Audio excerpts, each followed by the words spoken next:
The Department of Veterans Affairs' favorite scam is denying private medical evidence. This is the biggest scam of all. The VA loves to deny private medical evidence and say that it's not sufficient for rating purposes. I'm going to walk you through an example here, and I'm going to show you how they play their stupid games, and then I'm going to tell you how to beat them. The VA doesn't like private medical evidence. Their own website states that it is sufficient for rating purposes, but VA employees, they don't need to follow their own rules or laws until you catch them breaking them. And unfortunately, that's done in the appeals process. If you get an independent medical opinion from a private doctor, it is sufficient for rating purposes, period. It doesn't say anything about how long you've been seeing the doctor or how long he's been treating you or where he's located. Here's an example, and I'm going to pick this apart a little bit, so bear with me. We acknowledge receipt of your private medical evidence and opinion intending to link your current disability to your disease, event, or injury from your military service. However, the private evidence was not deemed sufficient for evaluation purposes. The private examiner did not have access to the entire evidence of record for review and consideration. The examiner resides outside of the claimant's locality, therefore, long-term treatment is not assumed. Therefore, we scheduled and conducted a VA examination on your behalf. Thanks, VA. All right, when you read this, you're going to be pissed off when you read this the first time. No doubt. For sure that's happening. My advice to you is walk away from it and come back maybe in a couple days, couple hours. I'd probably give it a couple days. And I get it. You waited for this decision for 9 months. You got private medical evidence to prove your diagnosis, symptoms, and nexus, which is all VA claims come down to, and you still got denied, and you're fucking pissed off. I totally get that. You need to stop and pause, and this is the decision-making process. You filed your claim. You waited for them to make their move. They denied you. Now it's your turn to make your move. So make the right move and don't make it based on emotion. As hard as this sounds, you need to disconnect yourself from your subjective feelings about this rating decision and figure out how to attack this like a lawyer would. The VA claims process is a game. You build your claim the best you can and you hit the submit button.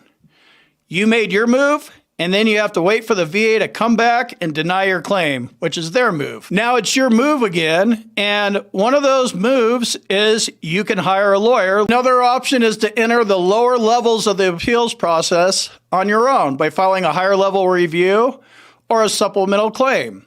I suggest going this route first. In this particular situation, I'm going to recommend a higher level review, and here's why. They acknowledged the private medical evidence you submitted, and they ignored it. That's illegal. That alone is huge. You can fight and win on that alone.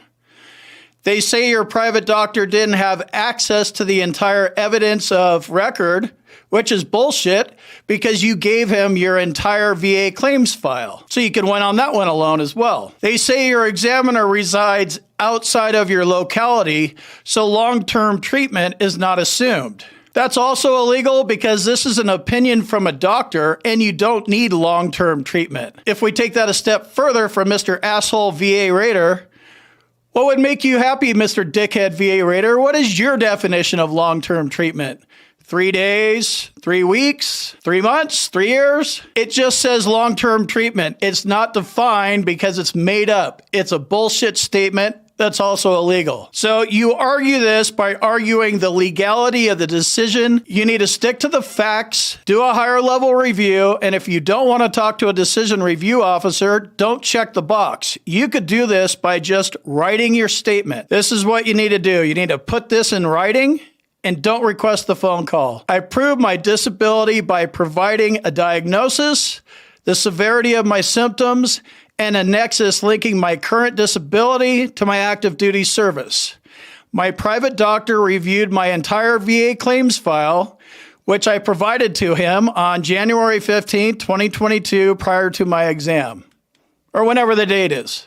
This all comes down to medical evidence. So your argument is, I provided the medical evidence. You didn't even look at the medical evidence. And then just as the kicker, they're saying they didn't review your claims file, make sure you say that.